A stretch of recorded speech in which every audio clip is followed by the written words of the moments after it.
کچھ لوگوں کا معیار ہوتا ہے کہ میں اتنے وظائف اس ٹائم میں مکمل کروں گا تو میں نبی پاک کے قریب جاؤں گا.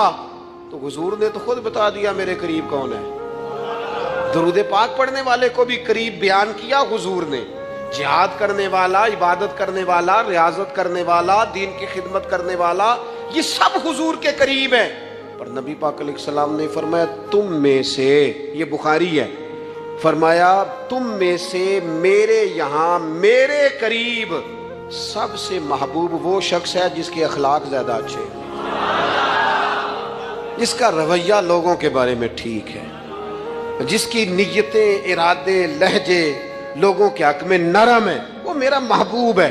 حضور فرماتے ہیں میرا محبوب ہے، میرا وہ پیارا بندہ ہے، وہ میرا محبوب ہے امتی. تو حضور کا محبوب بننے کا بہترین طریقہ یہ ہے کہ اپنا اخلاق ٹھیک کیا جائے.